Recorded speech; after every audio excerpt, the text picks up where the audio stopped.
Hey, what's up, Running Renegades? I'm Lupine Fiasco, and I am here with the incredible, wonderful Elly Bird, fresh off of her return from Worlds Philadelphia, coming in the cash, making it into the money, and with a deck that is near and dear to my heart that I did not expect to see anywhere near the top tables of a competitive event by Rising Rebellion. Elly, how are you doing?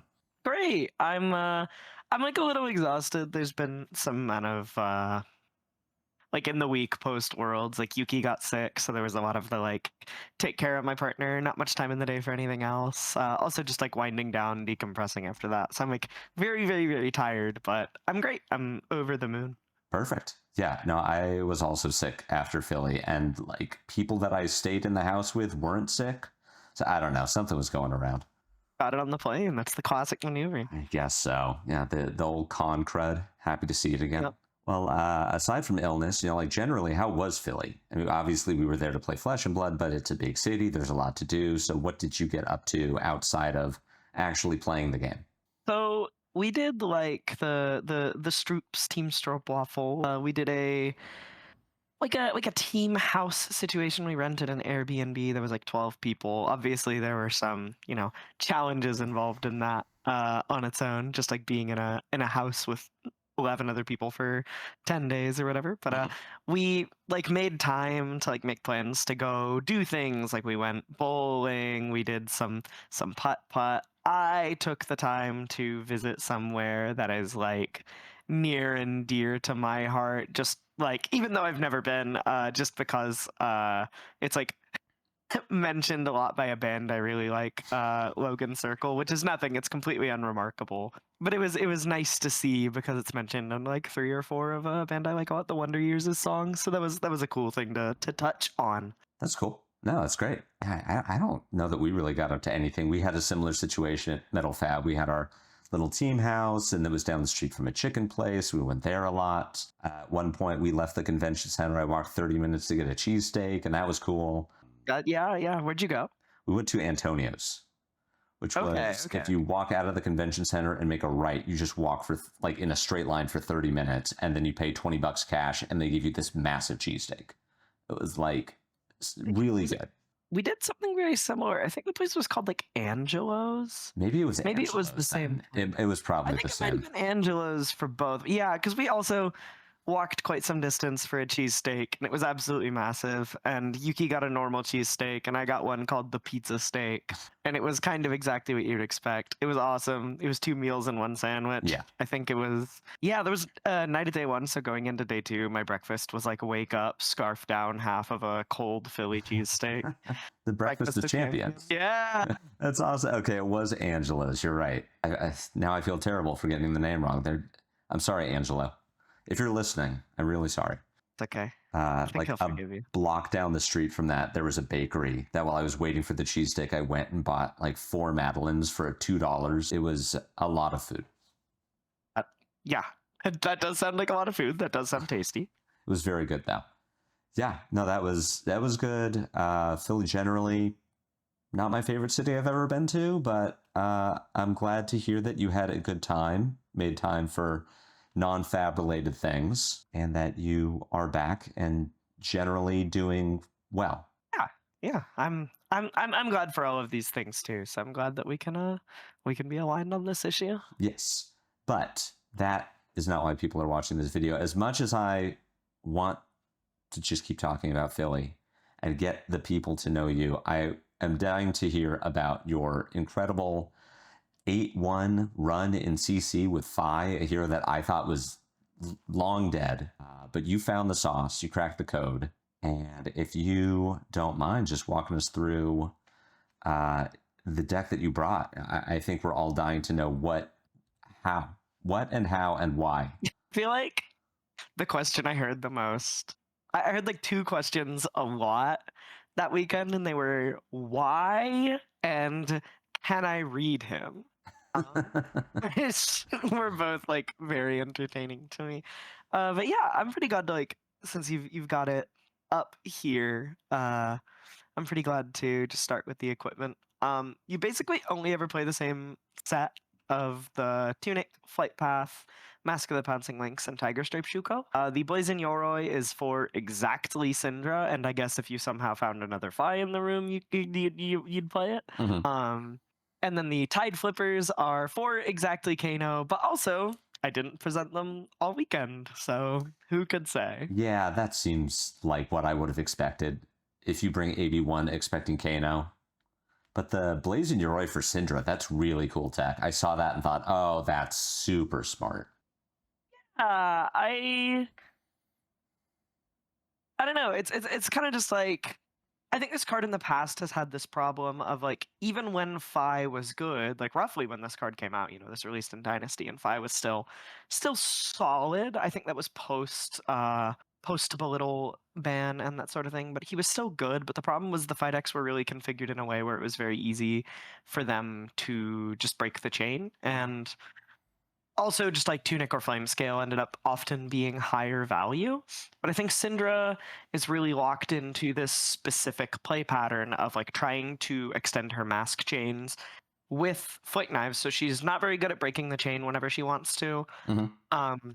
And you can kind of put her in this nasty play pattern where you will use a D-react or something on something threatening mask. Like, say they send like Demonstrate Devotion Chain like 3.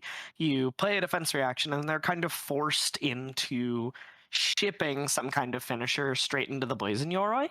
This card kind of initially started in the deck as like Rupture counter spell. Like I would use this to just trade for Breaking Point and protect my Spreading Flames pivot.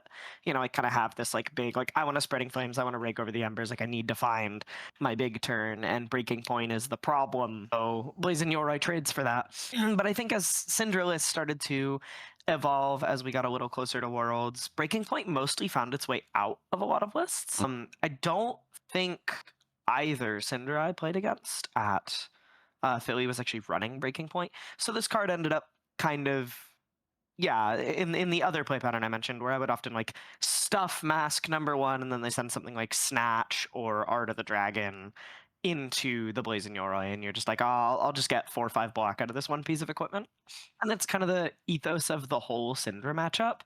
Is I think if both of those heroes were like 50, 60 life heroes, Syndra would literally win like 100% of the games.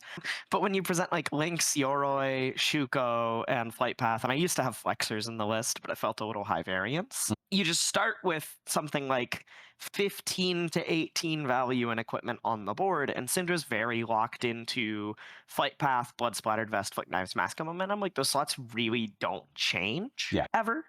So you just get to start with this huge life advantage on the board, and you're often looking to just leverage that value advantage of the equipment in conjunction with a few defense reactions and like find this big pivot and just drown her. Okay. No, that sounds reasonable. That sounds smart. If you're racing her down, like you would, I see Blazing Yoroi and you say, well, you could stuff the one Mask of Momentum, and I think, well, sure, you get to do that for one turn, but what happens on the next turn? The great thing about the Draconic Ninja Mirror is there really isn't a next turn. Yeah. The game's over in 3 turns, so okay, well, Syndra didn't draw for one of them. That's kind of a big deal. Yeah. That's very much the ethos behind it. Is just, I think you can let her have a mask trigger or two. I kind of go back and forth on whether I think it's like acceptable to be letting her draw. Sometimes you do some blocking. It really depends on if you're drawing like D-reacts and 3 blocks, and if your small hand is any good. Okay. But you're usually just trying to find something explosive relatively quick, and leverage Yoroi to make it good enough. That makes sense to me. Unless there's anything, other notable piece of equipment or interaction you want to talk about, we can look through the deck and see what explosive tools you're working with. I think the one thing I do want to mention about this hero is the Flight Path Emberblade interaction. Yes. Flight Path lets you swing Emberblade twice, but it can also be a Snapdragon Scalers. And somebody reached out to me like this past weekend or so asking for some tips ahead of a Battle Hardened. And I think if I could give anyone playing this deck exactly one piece of advice, it would be to kind of consider whether the matchup you're playing is about burst damage or total damage presented. And what I mean by that is So you can use Dragon Scale or Flight Path to hit with your Lava Burst, crack links, and then like instant speed, Flight Path, get go again, play Assault the Wound out of your deck. Mhm. But the thing about Flight Path in that situation is that the only value it generated is 1 action point. Your links generated value, you got to go get something off your links. But this was essentially Snapdragon Scalers in that scenario, which isn't bad. Block 1 snaps is very powerful, but it doesn't actually change the amount of damage you are capable of presenting in the game. It just changes how it's configured in a given set of turns or how many turns it takes you to present that amount of damage. So I think that typically using Flight Path for an action point is most relevant in matchups where you just need to close the game as quickly as possible. So I see this I will often use this card as an action point in matchups like Acilio, where you just want to kill them as quickly as possible, Syndra, that sort of thing, like these aggressive aggro races where Okay. you just need to burn their life total down as fast as possible, Mhm. and double finisher is really worth your time and money. But in matchups like Verdant, Scravy Bones, like these Earth Heroes, these kind of mid-rangey, blocky defensive decks, this is also relevant against like Marionette, where I think having higher total damage is really relevant. Just like decks that you want to grind out, you really want to be finding the opportunity to use either a Tunic counter or Ignite to stretch 1 blue into 2 Emberblade swings. Ideally, you have it on a Rake Over the Coals or a Spreading Flames turn. Mhm. But what you really want to find is a way to get anywhere from 3 to 5 value, depending on the amount of buffs you have going on the turn, out of your Dragon Scale or Flight Path. Because essentially what this is in those long grindy matchups is you pay 4 for 6 go again, like using your boots, because you have the Emberblade and you'll swing it twice using some kind of spare resource you find somewhere. And having an onboard chokeslam, like onboard blue chokeslam in essence, against Verdants or whoever, where the amount of deck damage you deal or the amount of total damage you present is relevant, is like really, really, really powerful. 3, 4, or 5 points from the second Emberblade. That makes a lot of sense. Yep, absolutely. Now I remember Flight Path being spoiled and me saying, well, this is just worse Snapdragon Scalers. And then the more I that did I also played have with that it, reaction. oh no, it's actually much better than that. Yeah. The draconic stipulation is occasionally obnoxious, and the like 3-cost discount can be frustrating. Mhm. You can also do Ashlyn, another notable Fire player, makes some videos on YouTube pointing something out to me that I did not realize about Flight Path. But if you brick on a ton of blues, you can actually dump 2 blues to spend 6 resources on Emberblade, pay 2 to Flight Path it Emberblade if you have like a ton of blues and no starter. Huh. And I thought that was a really smart shout. That is really interesting. No, I wouldn't have thought about that either. Yeah, the most I've gotten Yeah. from the Flight Path is like, this is Snapdragon sometimes, is Blaze Headlong, is Chain Link 1, pitch a blue to the Flight Path, give it go again, and that was my Draconic starter. But pitching 2 Yeah. blues to Emberblade, Flight Path, Emberblade is really interesting. Yeah. I think it's very smart and attentive, and not something I would have found on my own. So shout outs to her. Nice. I think like it might be easier for me to point out there's kind of a set of cards that I consider like my sideboard cards. I know some people do additive sideboarding, some people do subtractive sideboarding in Flesh and Blood. Generally speaking, I do additive sideboarding, so I kind of have like a set of 51 cards that I think of as my main. Okay. And the cards I think of as my sideboard cards are 2 Flame Calls and 1 Phoenix Flame, just in order of how they appear on here.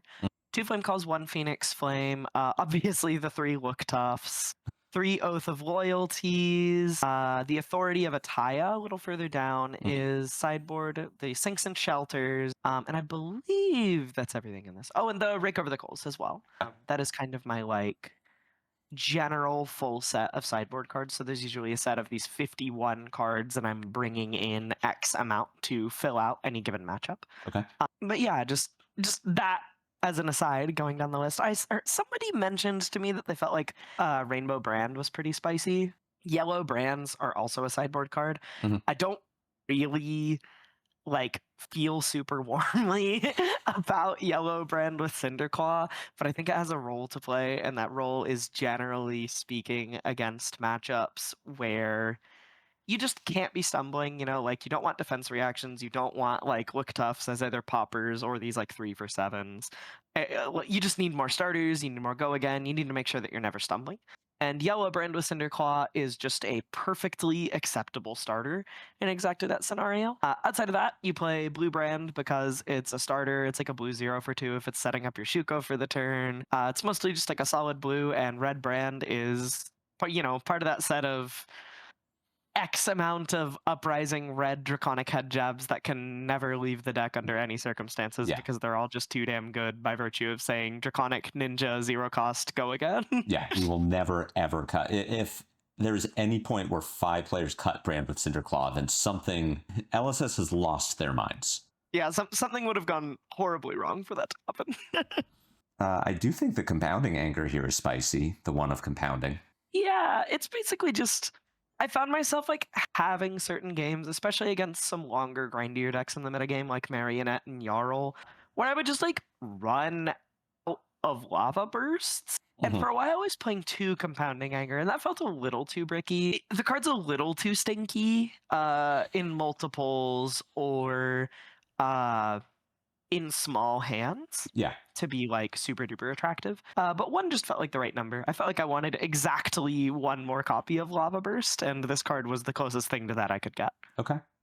Makes sense. Also, shout out, if anyone has the collector promos from Southeast Asia, you have those extended art compounding angers, hit my line, Twitter, Blue Sky, email, whatever. I want to buy one from you.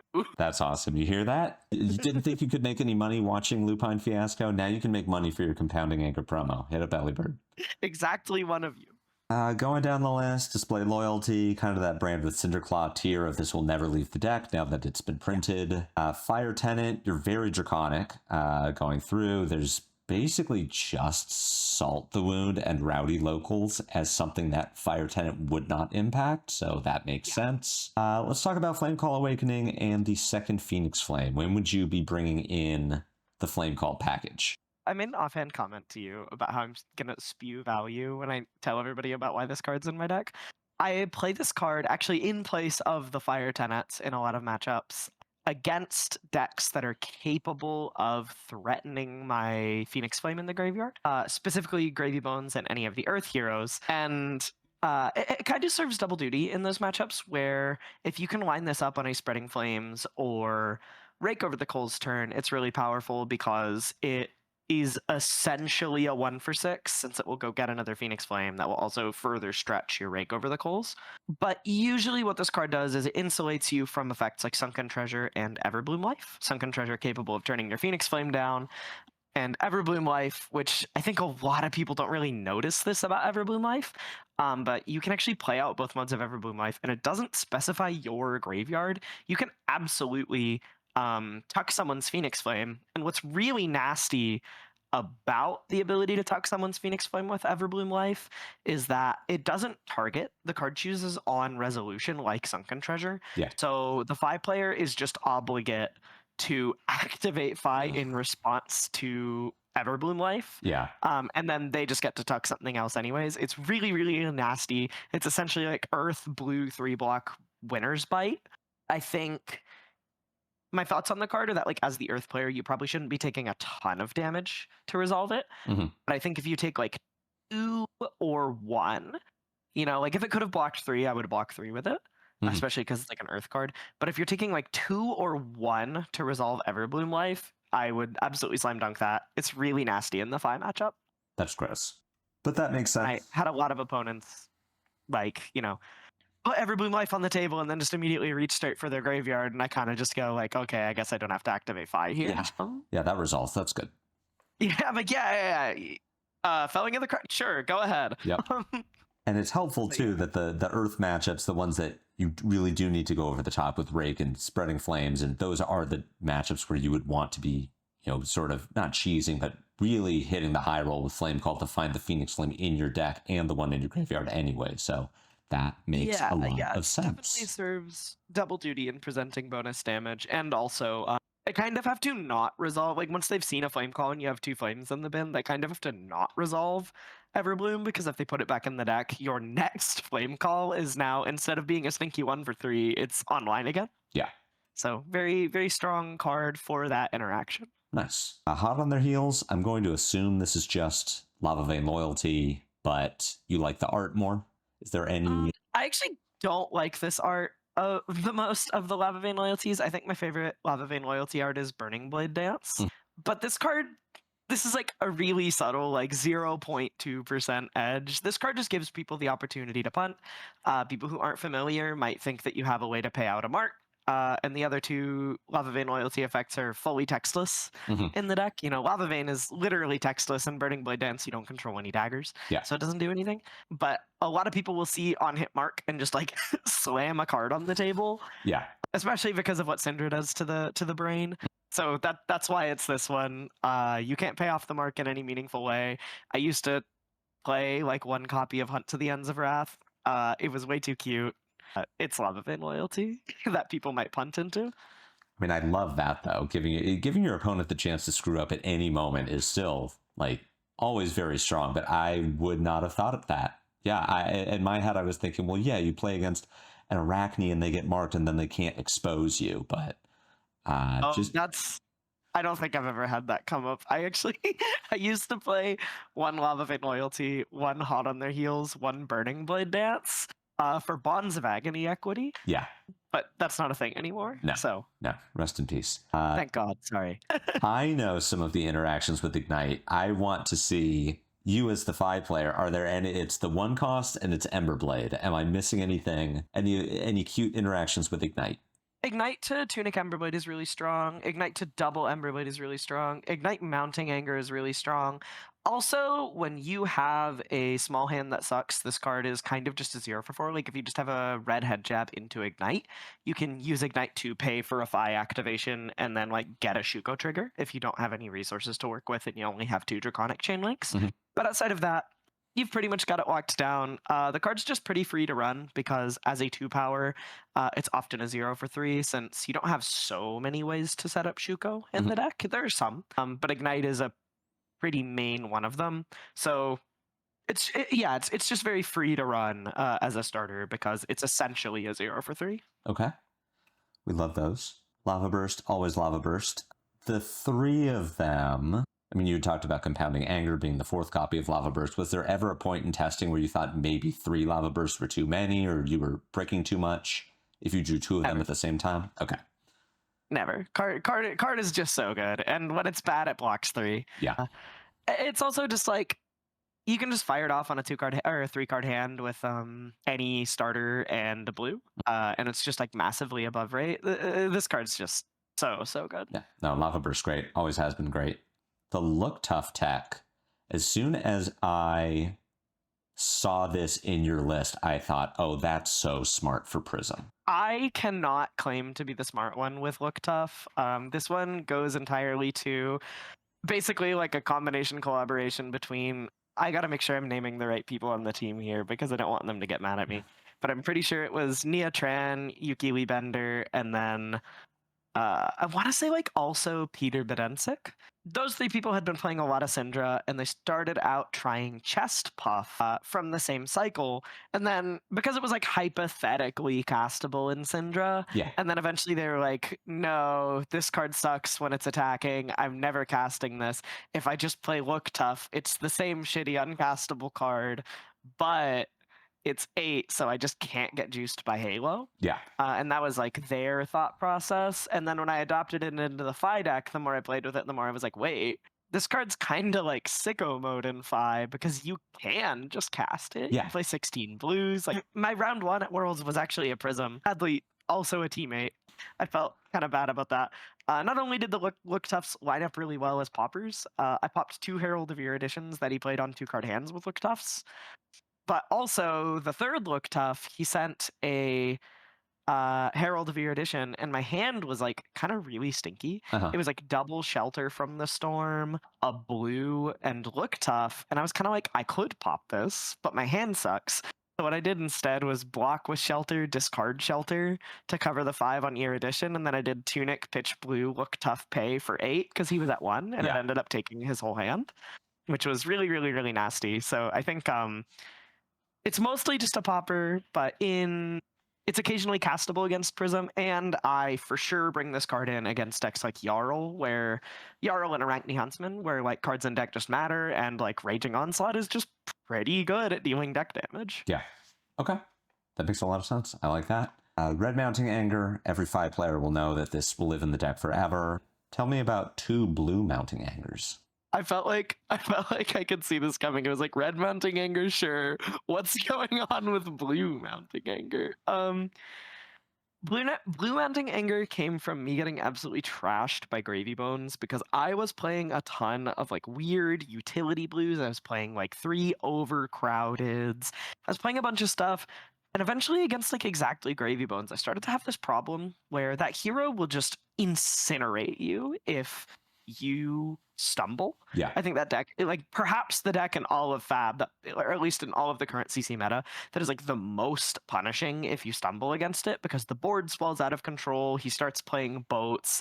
You drown really fast. And so this card was basically like a concession in that regard. It's a blue starter that is like pretty reasonable on its rate. If it connects, it's a 1-for-3, which is just like pretty solid at blue.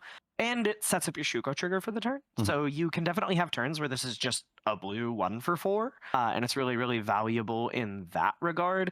And this was just kind of like me trying to find some more ways to not be bricking or stumbling against Mr. Pirate Necromancer. And this was kind of the one I was the happiest with. Okay. That makes sense. But you are playing it it's just in the 60 at all times, right? Yep. Okay. It's just one of my blues. Oath of Loyalty not being in the 60 at all times is sort of surprising to me. When are you bringing in Oath? And why would you not play it in the 60 at all times? Oath comes in somewhat often. The problem with Oath of Loyalty is that it doesn't like to coexist with cards like Look Tough. So when you have the Look Toughs in the deck, Oath doesn't come in. And there are also matchups where I want like 60 reacts and Rake Over the Coals. And Oath doesn't really have a home in the deck in those situations. It is in like 90% of the time, but there are some grindier matchups or matchups where I want poppers where I don't think this card is acceptable. Just because like I think Look Tough already has a bit of a tendency to be punishing to draw, especially in multiples. And you kind of have to like plan around that and balance around that and make an active effort to be arsenaling like starters or D-reacts against Prism. And Oath of Loyalty just adds this extra layer of brickiness. Also, especially in multiples, you know, when you have 2 cards at 3 copies in your deck, and like, not only can you not draw either of them together, but you don't want to draw 2 of either of them. Yeah. I think it's like a little too many spinning plates.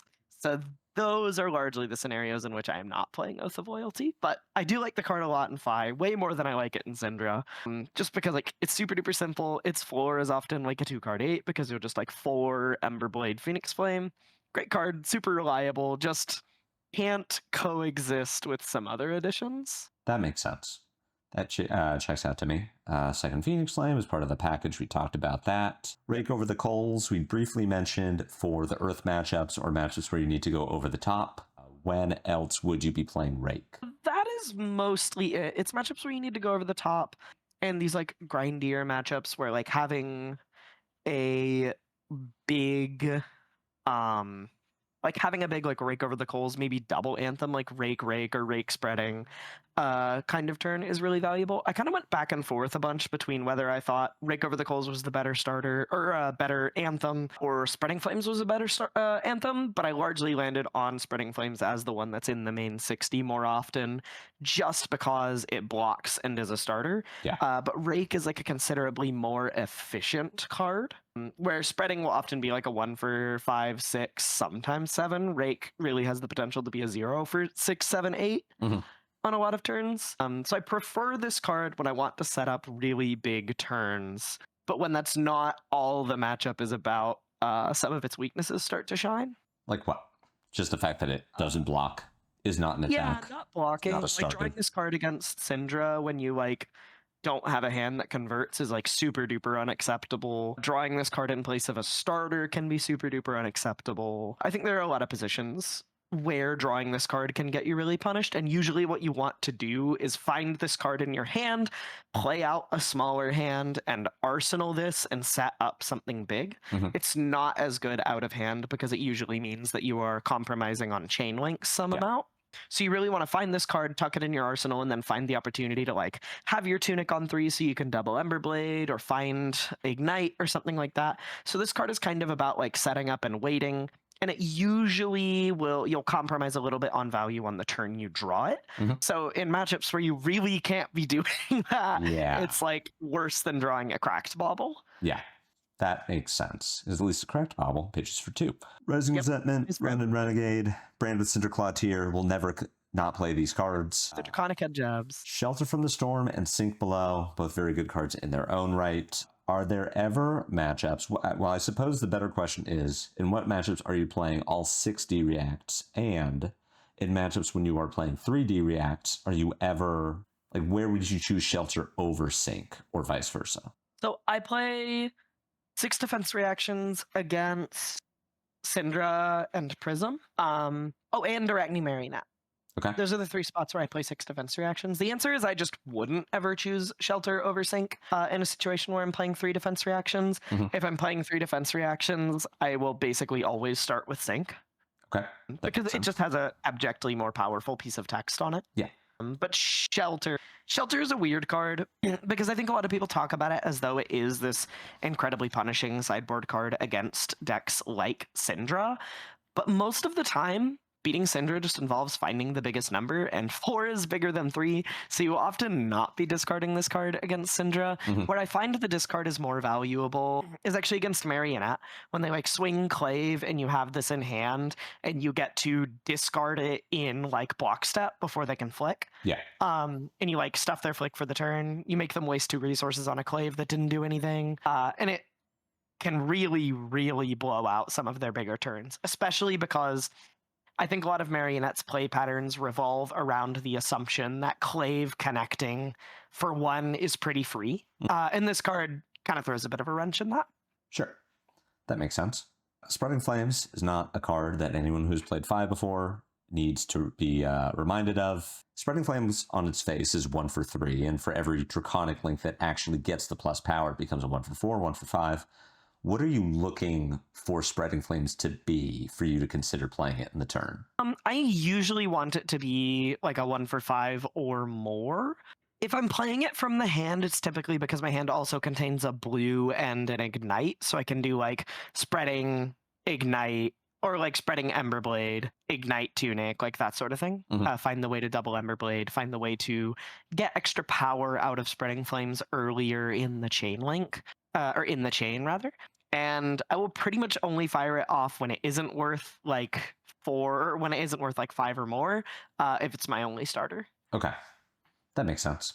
Salt the Wound, is this in the 60 at all times, or are you ever, against hyper defensive decks, are you saying, well, Salt's never going to be anything beyond 3, so let's replace it with, I don't know, a Taya? Salt is in a kind of a strange position because I do think in the past there have been matchups where you don't want Salt as Fi, but basically every day, I mean, the best quote-unquote defensive decks in the format right now are Florian and Verdance, Mhm. and both of those heroes at some point in the game usually want to keep like some amount of their cards to resolve like a Felling of the Crown or some kind of like Channelment Heroic or like Grasp Rune Rager or whatever kind of play. They're powerful and they're blocky decks, but they do want to find moments to keep cards and do powerful things.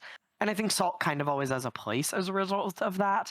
And even into some of the grindier decks like Jarl that will just sit there and try to run you out of threats, Salt is still pretty good because you can keep pitching it back into your deck, and then you'll get to this late game scenario where even if you just connect with like 1 attack for 1 and then like a flame, you can just play it as like a 0 for 4 or 5 in the end game. And I feel like it's just never really felt so good. I played around with 2 in the deck. I played around with 0 in the deck and like various matchups. And just every single time I didn't present Salt the Wound, I was always finding a turn where I was like, oh, I wish I could links for Salt, especially against Verdance. Okay. Well, I mean, it's the old faithful. It's the old reliable with links. I don't hate that. Authority of Ataya for the Earth Heroes, the hyper defensive decks. Does this stay in the 60 or does this come out? This is a sideboard card. This comes in replacing a Warmonger's Diplomacy in most matchups, and then against Exactly Gravy Bones, I'll actually trim a Cinderskin Devotion for this because Warmonger's is so good against that hero as well. But I think this card is kind of weird because it's not always so good, but it's very strong. when they're stuck with multiple D-reacts. Usually what this card will do is just force them to arsenal a D-react, but when they Verdants can get stuck with like D-reacts and burn bears, and this card gets really nasty. I had a game at a PQ during PQ season where my opponent's hand was sink sink burn bear, Oof. and I pitched to Taya, and they were just like, "Well, I'm in hell." It it can be really nasty in situations like that. Sometimes I don't know. This card is like not that high percentage. It just blows people up sometimes. Yeah. I've gone back and forth on whether I actually want this card in the deck. The matchup that ended up sealing it for me was actually Gravy, just because that matchup can be a little tough. I don't think it's bad for you, but I think it can be difficult in the sense that he's got the classic illusionist thing of like, you really just need to be making all of the right decisions at like any given point, or you can drown. It's like classic Phi Dromai, Phi Prism stuff. And this card kind of helps you find a couple extra bonus points against him because those decks have shifted really heavily towards like 6 to 8 defense reactions. A lot of decks are on like 3 Fate, 3 Blood in the Water, and then like some are also on like Shelters or Fates. Yeah. And this card can be really, really punishing to Gravy in those situations. I do love to punish Gravy. Yup. Something I enjoy. Cinderskin Devotion. This one, kind of. This is sort of a weird card. I know personally I've gone back and forth on blue Cinderskin. Why blue Cinderskin? Why not blue Lava Vein Loyalty as far as 3-block Draconic extenders? So my thoughts on Cinderskin are typically if I'm playing a blue 1-cost, I want it to be capable of being worth at least 3. This card does fit that bill in that it can set up your Shuko trigger for the turn. You'll hear that from me a lot. Yeah. Especially talking about the blues. I basically want all my blues to be valid Shuko targets.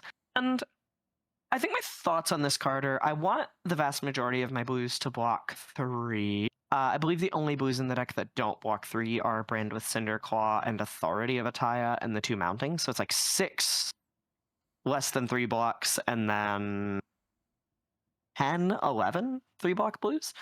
Just trying to squeeze the 3-block count wherever you can. Yeah. The thing about Cinderskin is that you are typically only resolving any of your blues in a multiple blue hand. So when you compare this card to Lava Vein Loyalty, I think it's often just strictly inferior because when you have double blue, you're often doing like some amount of like starter Emberblade pitching, and then you just have this one resource that can often rot, especially with like Lava Vein Loyalty. You'll just like leave this one resource floating, not use it for anything much. And Cinderskin just helps you kind of improve the rate on those blue heavy hands. Makes sense to me. Dragon Power sort of seems similar in that regard, though it is a 1 for 5 if you can make it Draconic. And it does have the distinct advantage of being a card that you'll pitch early and then find later. Am I missing anything on that? This card has some really interesting play patterns come up with it. Often what will happen with this card is you'll have these like 3-card double blue hands where you have like a fealty on the board, and you actually do like Head Jab, Emberblade, fealty Dragon Power, and then you will use that 3rd Draconic Chainlink to just buy and arsenal your Phoenix Flame. So it kind of like generates an extra point of value in those scenarios reasonably often. Like you said, it's like extra lava bursts. This card can be really powerful in the context where you have like your Tunic counter up or a spare resource on a turn and you want to links. And you can just do this and not take a lava burst out of your deck. But largely it's just like extra lava bursts that have a couple extra hoops to jump through and cost 1, but in exchange are a blue block 3. Okay. And it triggers Shuko, which is great. It does trigger Shuko. You love triggering Shuko. I really like triggering Shuko. I love farming Shuko. I mean, why wouldn't like, you? It's just, it makes us Ira. Yeah, I kind of just tally how much my Shukos are worth in my head. And whenever I end a game and my Shuko was worth like 2 block and then like 7, 8, 9 power, I'm like, this card's broken. What are you talking about? Rowdy Locals is nasty. It's just like a blue block 3. It sets up Shuko. Much like Dragon Power, this will be a card that you will pitch early in the game and find late, where it is extremely strong. When your opponent's quite low on life and you can trigger Shuko on this card, it just almost always shreds multiple cards. Something you can do with this card that is like particularly nasty if you are not a Phi knower in the crowd is that you can end on this card if you haven't activated Phi and basically hold them at gunpoint, because what you can do is if the Rowdy Locals connects, you can activate Phi with the trigger on the stack, pick up and then discard your Phoenix Flame to make them discard a card. So it's like this nasty like chain ender with a little bit of disruption in your blue base that can like be a combat trick. It's like kind of evasive damage for the late game that's going to take extra cards. And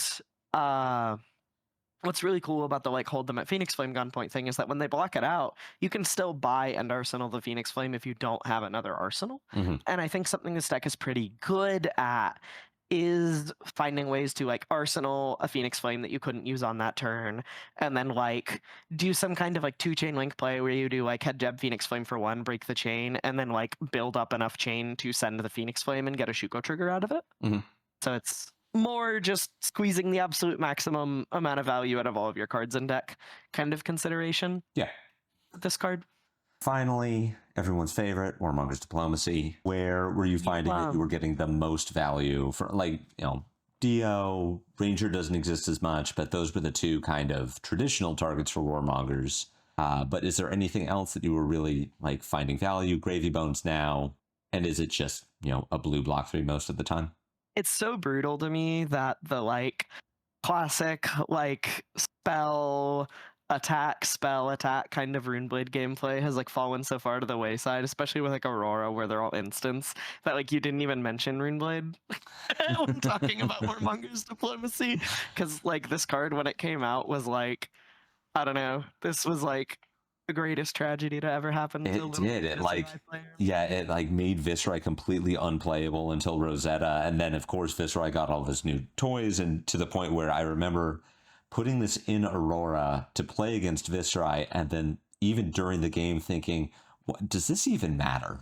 Yeah, he needed more ways to kind of like dodge it by like naming peace and making a bunch of chants and passing, and he just didn't really have that at the time. Like when this card came out, he was so locked into the Mauve Shrill Rosetta game plan, which I still miss, but I'm a boomer, so I can accept that. As far as today's meta game goes with this card, it's actually like I think it's highest equity against Gravy Bones. Forcing them to pick a lane on their turn is really powerful. It shuts down their most explosive turns where they will do things like loot the hold, swing an ally, or like Conqueror, play Rigor Mortis, swing Rigor Mortis. You chop a lot of value off a lot of their biggest turns. And if Gravy's trying really hard to keep cards, you hit them for some high amount of damage and end on Warmonger's Diplomacy. It can often be such a brutal pivot that they lose the game on the spot. Even if they don't lose right there, it's like a foregone conclusion from there. It's solid against Marlin. They can still activate their cannon. Marlin is more insulated from this card than Azalea was, for example. Mm-hmm. They can still activate their cannon, but they will have a very difficult time getting an arrow into their arsenal if you stick this. It's a lot less impressive in LL, actually, where they can just like play Art of War. Yeah. But Marlin has 0 ways to get a harpoon into her arsenal if there isn't one already there, if you play Warmonger's Diplomacy, outside of a Quiver of Rustling Leaves. Mm-hmm. And then, of course, Dash.io. Yeah. And I think that's about it. But you are playing it in Essentially, the 60s. So, yeah, I suppose every once in a while you could find some matchup where you're like, yeah, you know. I did resolve this last round of CC in day 1. I'm 4-0. My opponent is 4-0. One of the AGE guys, super duper nice. I have a Warmongers in my opening hand, and I'm like, wow, my opening hand is garbage, and I just want to arsenal this rake over the coals and move on with my life. Yeah. But I need to get some cards out of my hand. So what I did was just play a Warmongers Diplomacy. And then we both assumed it did so little in the matchup that I believe they actually played a slice and dice through it, and neither of us caught it. But that game was a mess in like so many ways that it kind of just all came out in the wash. I actually left my Phoenix Flame in deck that game on accident. They missed like 2 Dynamo triggers. It was actually just like we were both like so nervous about being XO that like we had a good laugh about like, oh my god, like that was the messiest game of Fab anyone's ever played at a tier 4. I had a very distinct memory from that game where on stream the round prior I played Assault the Wound against Paul Heisel. I play Assault the Wound, I counted up and I'm like 8, and he counts it up and he's like, no, it's 7, and I'm like, shucks, you're right. And then my next game against that Kasai, I play Salt the Wound, I sit and I think, and I count up all the chain links and I go, or like my turn sucked, and he's like, nope, it's 5, and I'm like, one day I will be able to do math, but it's not today. Draconic Ninja players in math are a combination that does not mix. they printed a card that says play this one first, and I still struggle sometimes. The IQ is not in question. Well, that was a fantastic deck, and the way you explained it was very good. I would like to know. You had said that you had several questions over the course of the weekend. One of them was, "What does your hero do?" and the other was, "Why are you doing this?" And that brings me to what I think the obvious question is, why? How did practice go? You're testing with the Stroops. You're testing before the week before Worlds. Like, what led you to Phi? Oh, this is actually kind of interesting. I was super duper jaded with this meta. I came into this meta game a little bit bitter, not to get like too like personal or emotional, but I was kind of frustrated with the game. I felt really bad about my favorite hero. I think like the more I reflect on it, I think Aurora, at least Aurora 1.0, was like truly my favorite hero in Flesh and Blood ever printed. There's like maybe some contest with like Bolton, Phi, Briar, like a couple others, but Yeah. I'm pretty sure she's just my favorite Fab hero ever printed. And she LL'd in like 5.5 months. And then immediately after they introduced like a stopgap measure to stop heroes from LOing too fast, and I was like upset. I was kind of bitter. I was also really frustrated that there was like another premier aggro deck that was protected by the 0.5 measure, and I could not get into her at all. Yeah. I don't mean to be a hater. This is not a value judgment. If you like Syndra, I have no beef. I think that hero is so dull. I just don't enjoy her. I can't get behind the gameplay. I occasionally have this problem with gameplay that is like a little too fiddly for me. I had this with Lexi actually, where I hated turning the bow sideways a ton. I hated like managing dice for the bow. Mhm. I hated putting cards in my arsenal and then firing them. I felt like the physical actions of the hero were not fun for me. Okay. And I really feel that with Syndra. I did not enjoy the like diegetic gameplay of that hero. And I was feeling kind of lost. I felt like there wasn't really a deck for me this metagame. I was playing a lot of Pleiades, and she's like, I think she's better than people think, but I don't think she's that good yet. Silver Age Compendium might have something to say about that, but we'll see. And I was playing some RKO. I was playing a lot of things, but wasn't feeling super satisfied. And when I was at my most, like, I'm tired of this metagame, I just kind of had this epiphany that was like, man, everyone's talking about how fucking good Draconic Ninja is. Yeah. Why don't I just play Draconic Ninja, but like the one with the cool fire sword? Yeah, the other one with interesting play lines and blues. Yeah, interesting play lines like head jab, head jab, head jab, head jab. Well, I mean, Yeah, Ignite Sword boots its sword is like way cooler than anything Syndra can do. that is true. I do think that Phi is like a considerably like headier. I think he's a much like more cerebral deck than he used to be. I do think there was a point in time where Phi was like so samey that it's literally just like 3-3-3-3-1 go. Yeah. And that was not super fun. But I do think he's really cool and interesting now and has a lot of cool lines. But yeah, I just kind of started testing him out of curiosity because I think he's fun. And after I ironed out a few kinks, there was definitely some like, man, Brian Lawrence was beating my ass on Gravy Bones. Yeah. He's just like one of the best Gravy Bones players I think I've ever played against. I really enjoyed testing with him, but he was owning me. And that was kind of like where the mounting angers came from. But ultimately where we landed after testing was like, Phi has more matchups that will randomly be in the room that are really tough for you. Like I think Syndra can occasionally scam Victor. I think Phi has no chance. I think you are better into some other different random stuff. I think like the warriors, some of the dual wield warriors are actually pretty good at preying on Syndra, where I think they will mostly get ground to dust by Searing Emberblade.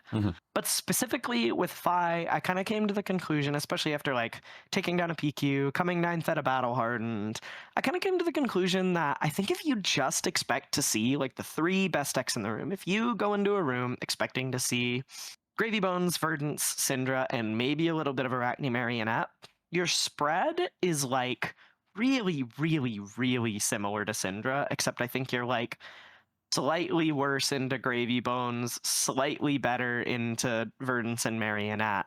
But the big thing is you just have this huge edge against Syndra with the like Yoroi 60 reacts plan. It feels like you're just more flexible in a mirror that feels like it's kind of very much about being able to find a little bit of extra value. Yeah. In spots where you might not have expected it. So I mostly just landed on him as a like, he feels pretty similar to the best deck in a lot of ways, but has an edge into what everybody considered the best deck. And I think that paid out for me. I beat 3 Syndras in my Worlds run, and I was pretty happy with that. Nice. Yeah. Just Yeah. so the short answer is Aura. The long answer is Aura. He tested well, and he's close to my heart. I mean, why else are you playing the game, right? Yeah. I have also felt dissatisfaction with Syndra recently, so no, I can absolutely get behind that. And yes, I am also, I don't know, I know you can't see my camera, but I am wearing my Aurora shirt, so I also miss my wife. I'm waiting. I am well apprised of the fact that we have almost identical taste in decks. I am waiting as patiently as I can for, I don't know if it's going to be Compendium or Set 19, but I'm just holding on to that Sounds quarter like two. We're getting Aurora. Yeah, I'm stoked about that. Yes. That is the like, I think I would still be better if they weren't like, no, we know, like, we're sorry, she's coming back really soon. Well, getting back to Fi and getting back to your CC run, I do want your general takeaways, right? You presented this 80, you had a plan for the 3 best decks in the room, or at least the most represented decks in the room. Is there anything now, knowing what you know, that you would change? If you could do it over again, you would, cut this card and play this one instead.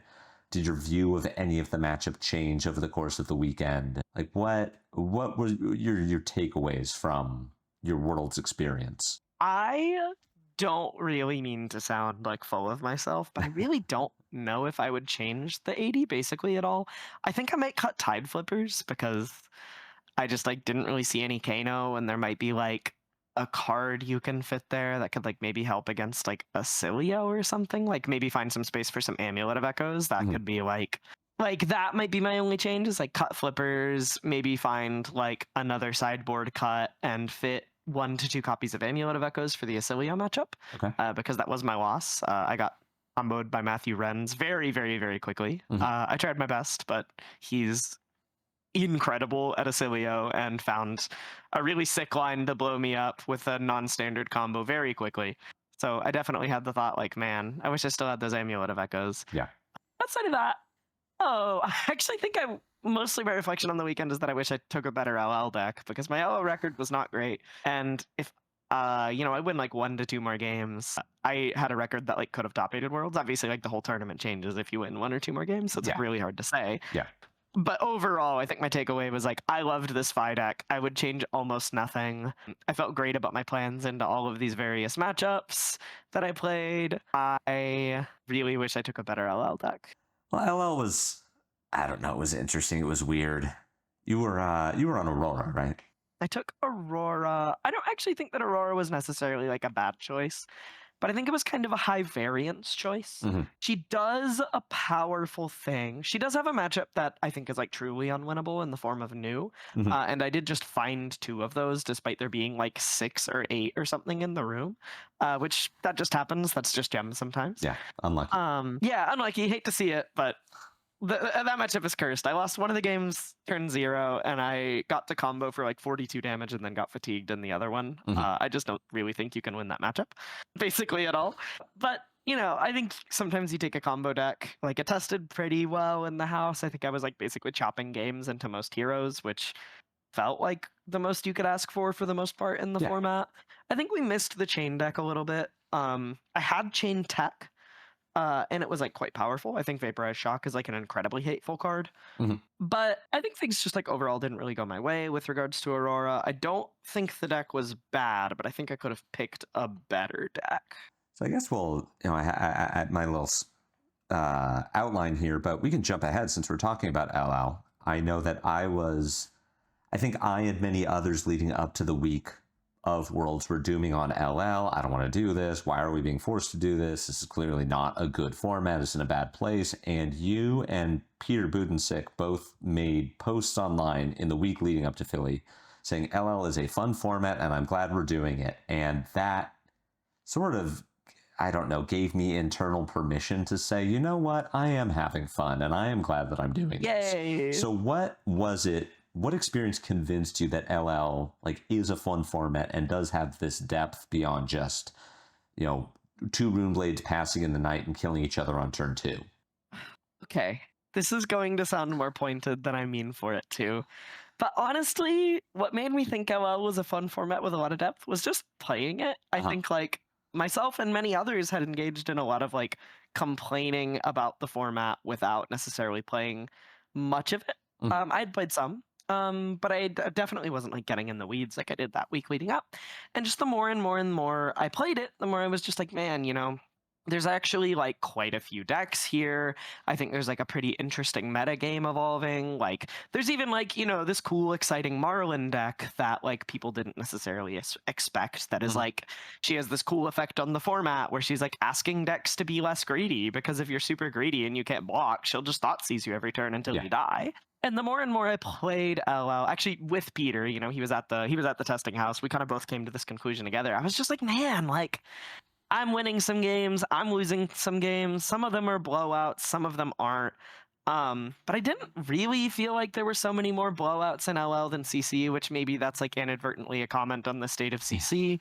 But I was just having fun. I was playing a lot of these decks from various points in Fab's history. Some I had experience with, some I didn't. I actually am not from Starvo era as much as I am a Fab boomer. I started just before Uprising. Like Mhm. Everfest was relatively new when I started the game. So like Starvo was long gone because he OL'd in like 3 months. Yeah. Starvo was gone. Prism was on her way out. Uprising was soon to release. And like I just, I don't have any experience with Starvo. I didn't have any experience with Skeleta, Sonata, Viscerai, but I found things to love. And I think like really what cemented what I thought of the format was just like I got put through the ringer. I got my ass completely beat over and over and over one day by like Marlin, Starvo, New, and all my whole takeaway was like I want to play more, I Yeah. want to solve these problems. I want to get back in there. I want to get my feet wet and really like try to solve a lot of the problems going on in this format. And by the time we actually got to Worlds, I was like excited to play LL. I think the format's really fun. I'm really sad that it seems to be being shelved. I understand that there was like a little bit of mismanagement and sentiment is maybe too low to continue, you know, chugging ahead. But I really hope to see it come back. I think they were just a couple format adjustments from it being like really, really, really good. Yeah. I think that maybe the combo Dio deck didn't need to exist. Not necessarily on a power level axis. I don't really think it's so much of a power outlier, but I think there are some kind of like toxic experiences tournament wise with that deck that I think are not great. Mhm. I also think that that deck actually had a very similar problem in testing to like some of the Count Your Blessings testing games, where you would have these games where it's just like it takes like 40 minutes for me to die or Yeah. whatever, especially when someone's like learning the combo. And that was like not a great experience. I also noticed that every single Swiss round went like 10 to 20 minutes over, and it was all because a Dio player was comboing off and drawing their whole deck. And what I Yeah. really don't like about that situation, aside from holding the whole tournament up, is that once you get to time and it's the Dio player's combo turn, you're held hostage for anywhere from 5 to 20 minutes while they find a way to kill you or fizzle. But then, because they've taken game actions, they can't concede. So the absolute best case scenario for you is a draw because you're not killing them in one Mhm. turn. They're Yeah. probably at like 30 or something. Yeah. And their absolute worst case scenario is a draw.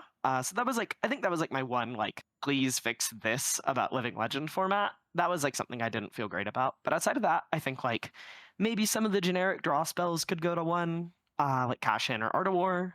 But I really, really like cannot say enough how much fun I was having with that format. Now, the week leading up to it, I was also like really enjoying myself. I was playing Viscerai for the first time. I didn't realize that you and I came into the game at roughly the same time. I came in, I think Evervest had just come out. So like Starvo is now Starvo, but I wasn't playing CC. I was playing Blitz. So I think I really got into CC with Uprising, at which point Starvo was gone. So I had heard, the stories of the boogeyman Starvo, but I never had to deal with him. So I Yeah. had never played Scalata Vis, so I'm doing Scalata Vis, and like, wow, my sonatas are comically bad all week. I'm flipping 15 cards Yeah. and getting to keep 3 of them, but still, like, I flipped 15 cards, and that was cool. And I still won the Yeah. game because I had 40 rune chance. So I did really Yeah. enjoy it. We had similar complaints about the Dio deck. We found it too late, at least Metal Fab did. So we were testing it the night before Worlds, and like it was described as being similar to Kano testing, where the person who's playing the Dio deck is having all the fun and figuring out the sequencing, and then the other person is just like can leave the table, do whatever you want, accept that because you're trying to win a game of Flesh and Blood, you are also having to pay attention to what the Dio is doing, so you can catch them when they screw up and then say like, hey, where's your action point? Or hey, you shouldn't have drawn a card, or oh, you shouldn't have that Steam counter. So it does create this just kind of feel bad, like you said, not from a power perspective, but just from I am not having fun watching you jerk off on the table over all your Met cards, but I need to watch you do it so that you don't like cheat. Yeah. And unintentionally. So, like, if you make a mistake and fizzle, it's kind of like the issue with the combo is that it's like non-deterministic. Yeah. And like Kano lines, there's often a lot of thinking involved. Like you'll see the Kano player really go in the tank for a few minutes, but when they come out, it's usually like 5 or 6 game actions until like they execute the combo and you die or you don't die. And I think that people are already not so warm on Kano. That might not be like a particularly hot take. My hot take is that I like Kano for the most part. I liked him more with the books, but I think I completely understand why they had to go. But like, yeah, the Dio deck is like non-deterministic, and their combo can involve as many as like 1 to 200 game actions where they just like turn a bunch of, and I that might be like slight hyperbole, but I there's probably like 100 game action Dio combos out there. You're boosting, you're turning cards sideways, you're flickering things, you're moving a bunch of things around. It's very, very, very cool, but it creates some pretty bad gameplay experiences. Yeah. I would like to see them bring LL back. I kind of, my personal suspicion is that we're going to get some LL skirmishes over the next year, maybe some LL battle hardens every once in a while, and that's how they're going to sneakily collect data from the people who actually want to participate in the format. And then maybe we start seeing some LL callings come back when they've kind of figured out what they want the format to be, and eventually it makes its way back to tier 4. But I would hope that that is the case. I think one of my bigger takeaways was just I want to play more of this format. It makes me very sad that it seems to be being shelved. Yeah. Now, that being said, we are quickly replacing LL as the CC replacement with Silver Age, which we got a ton of spoilers. We've been told we're doing like full steam ahead on Silver Age. It's going to accompany every calling. There's going to be pro quests that you can do with Silver Age. It's going to be in a pro tour in 2026. Like, Silver Age is the new thing that we're doing, and we're doing it, and it's happening, and we tested it, and you're testing it now. How do you, Elly Bird, feel about not only Silver Age as a format, but Silver Age as a tier 4 format?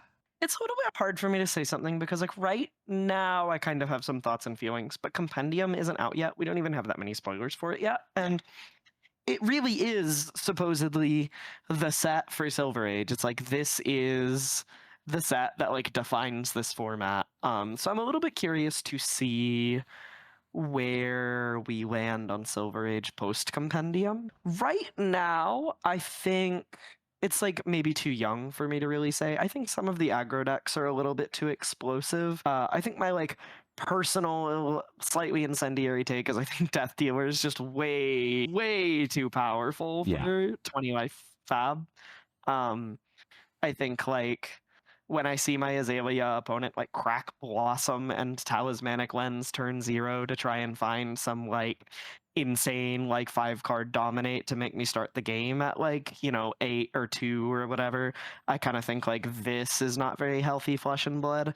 But what I will say about Silver Age is that when I'm playing some of the grindier mid-rangier matchups like Pleiades into Illusionist, or like Guardian Mirrors, or like Guardian against Warrior, or Warrior against Warrior, or Brood, or blah, blah, blah, blah, blah, blah, blah. I think that there's really something there. I think it's like very cool, interesting, and grindy gameplay that I wouldn't really expect of a 20-life format. Yeah. I think that we've seen some cards from Compendium that have me pretty hopeful, both in that I think they seem to introduce more power in the format without making it more explosive. A good example of this is Magmatic Carapace. I think I've played with that card a little bit, both in CC and Sage, because I think it's a cool card, in Pleiades, and it kind of like gives her a powerful engine that solves a lot of the deck's problems without necessarily like introducing a lot of like high variance or explosive gameplay that like shouldn't be there. Mhm. And it's like I don't necessarily think it's like so much stronger than like Blade Beckoner, which seems to be like, the present yardstick to compare everything to. Yeah. Yeah. Now, I have been enjoying Silver Age, sort of like LL. It gives me the chance to play as heroes that I didn't experience in CC. Like, I know the discourse currently is on Runeblades generally. Chain just won a huge tournament in Japan. Briar won another Battle Hardened recently. But I've been playing Chain, and it's like, oh, yeah, Soul Shackles, that is a thing that I can do and I can make. And turns out Give and Go again to anything in my deck is kind of broken. But I get to do that now, and I didn't get to do that before, and that's kind of cool. That's true. I think it's very cool and interesting. I do think on the topic of Chain, something I've seen a lot is Pummel. Yes. That card feels really, that's another thing that feels really outsized right now is Pummel. I think if we're taking all the 0 for 4 defense reactions out of the format, we probably don't need Pummel in the format. I could see that too.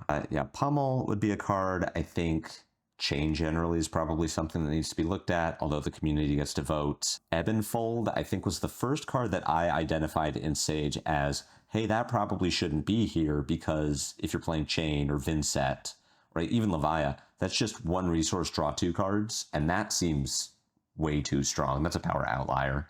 Yeah. Yeah, my personal take on it is sort of like you said, we've got Compendium coming out in 4 months. We've got at least one BNR between now and world premiere in London. I'm not ready to judge the format yet. Besides, I am having fun with it. If we get to, my personal rule is if we get to the end of Compendium season and Silver Age is a mess, it's unbalanced, there are cards that shouldn't exist, that the community has identified as problems, then I'll say, hey, LSS, maybe steward your format a little bit better. But until then, I'm willing to say, you know what? Sure, maybe Ira's too good, maybe Chain is too good, maybe Wizard doesn't have a place in the format yet. Let's give it time and let it grow.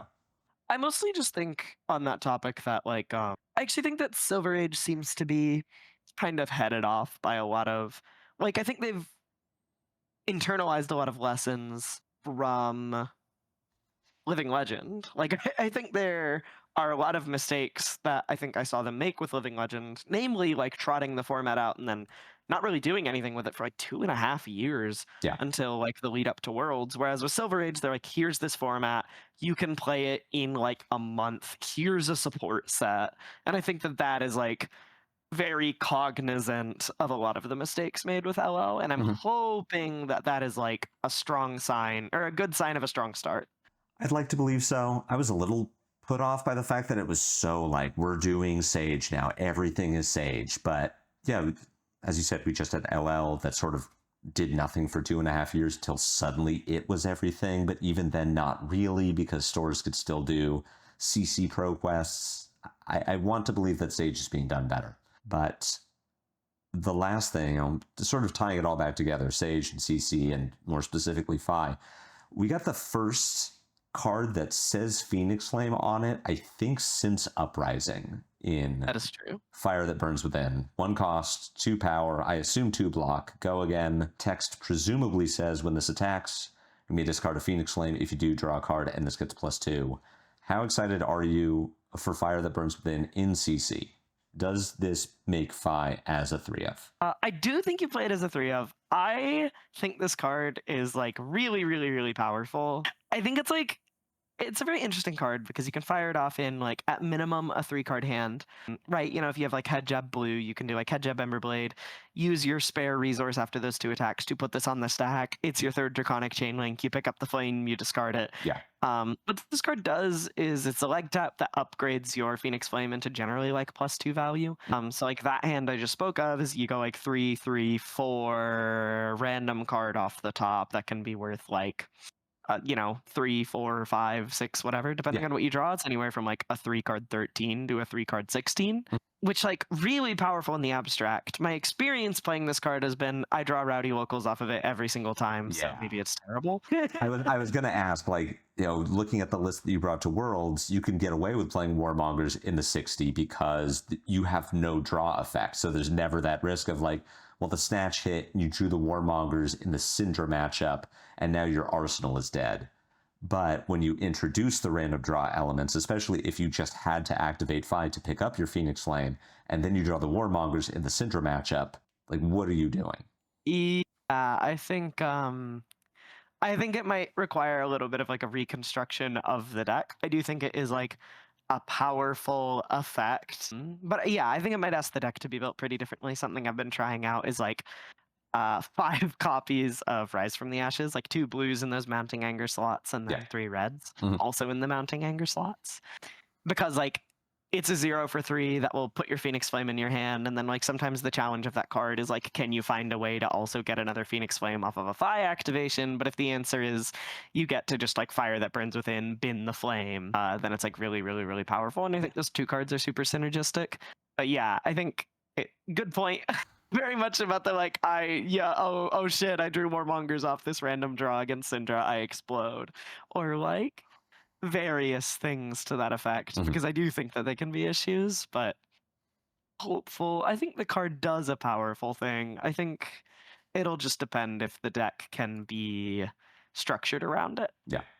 If nothing else, I'm just happy to see dedicated Fi support. Literally any card that says Phoenix Flame on it is cool, that especially if we can get more of this from Compendium of like, hey, this hero hasn't had support in a while, here's the thing. If the entire set is expansion slot and Sage, that's a cool place for a set to be. It does say on the product page, I was looking recently out of curiosity, it says on the product page that every hero receives support. So that's exciting to me. That's exciting to me too. That's all I've got for you. Thank you so much for speaking with me, for coming on the channel. Always great to talk to you. Always great to talk Fi with Fi's biggest fan at this point. That might be true. Is there anyone, plug, shout outs? The floor is yours. I mentioned, just the team in general. Big shout outs to Nia, Yuki, a bunch of other people who helped me test, helped me play games with the deck. Appreciated everyone's support. I mentioned Ashlyn earlier in the video. We definitely chatted a bunch about Fab throughout various parts of the PQ season. I appreciate everyone showing an interest and watching this video. I think it's cool when there is a deck and people kind of rally behind this silly, funny, whatever rogue deck and have a little bit of fun with it. That's one of my favorite things about card games. So Fi makes me very happy. Shout out to my friends, partners who, help me work on the deck. Shout out to everyone out there playing Fi. And shout out to you, John. Thanks for having me on. I always appreciate this sort of content a lot. Of course. No, the next, oh my God, especially when we get new Aurora, be dying to talk to you, dying to have you on the channel. And we can absolutely talk about the return of our dead wife. When's the next time people will see you? I'll be at Calling Seattle in a couple weeks. Nice. I think it's like 2.5 weeks at this point. In December. Looking forward to that. I think I'll probably be playing Fi unless I go off the deep end and take Rhinar, which, famously, I go off the deep end. That's like what I do. So you could see there could be 4 people at that calling playing my Fi list and Rhinar, and you're all betrayed. Well, thank you again for being here. I really appreciate it. And until the next time I see all of you, take care. See ya.